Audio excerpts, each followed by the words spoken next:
Salut! On se retrouve pour le jour numéro 17 de Linktober et aujourd'hui, comme pour la plupart des jours précédents, j'avais un dessin fait à l'avance. Je viens le découper et mettre du fusain à l'arrière. Je viens le mettre sur mon dessous de verre, j'appuie sur les traits pour que ça se décalque et je viens repasser au crayon pour affiner les traits. Et une fois que tout ça est prêt, je peux commencer à peindre. Et aujourd'hui, le thème était donc percuter. Et percuter, j'ai eu beaucoup de mal à trouver quoi faire en fait. J'avais plein de petites idées, mais pas forcément des choses qu'on pouvait peindre et qui seraient esthétiques sur un truc qui fait 6 cm de diamètre. Et donc je pensais à par exemple des œufs qui rentrent en collision et qui se cassent. Et je pensais aussi à des visages qui se rentrent dedans, mais disons que je voyais pas un rendu qui pouvait être bien. Et en fait j'ai eu plein de petites idées, mais je me suis souvenu du coup de l'idée des œufs et des têtes qui se rentrent dedans. Et je me suis dit si on fusionnait les deux, qu'est-ce que ça donnerait? Et du coup j'ai imaginé ces deux crânes qui se rentrent dedans et en fait qui se brisent un peu comme des œufs ou comme du verre en fait.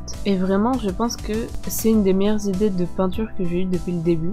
Et je pense que c'est une peinture que je reprendrai en format un peu plus grand ou sur tablette en dessin parce que c'est vraiment une idée que j'aime bien et ce sera peut-être une des peintures que je préfère en fait, que j'ai fait depuis le début. Donc évidemment peindre des visages c'est pas forcément ce qui me plaît le plus parce que je suis pas forcément à l'aise avec ça, mais ça m'aide à le travailler aussi de le faire en fait. Et je pense que depuis le premier visage que j'ai peint depuis cette Linktober, je me suis pas mal améliorée, donc c'est plutôt cool.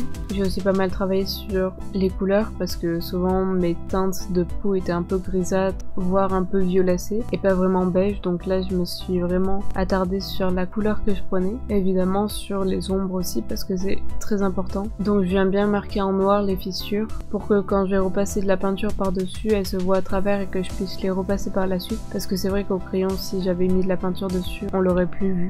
Et donc une fois que j'ai bien marqué tous mes éléments, le plus gros du travail c'est de marquer les ombres et les lumières on va dire. Et une fois que j'ai rajouté un peu tous les détails que je voulais et que ça me plaît comme ça, je viens prendre mon vernis et je viens en mettre sur l'entièreté de mon dessous de verre pour protéger à la fois le bois et l'acrylique. Donc je sais pas, vous me direz ce que vous en avez pensé. Voilà ce que ça donne d'un peu plus près, mais vraiment c'est une des peintures et des idées de dessin qui me plaît le plus de ce que j'ai fait depuis le début. Donc je suis assez satisfaite de ce que j'ai fait.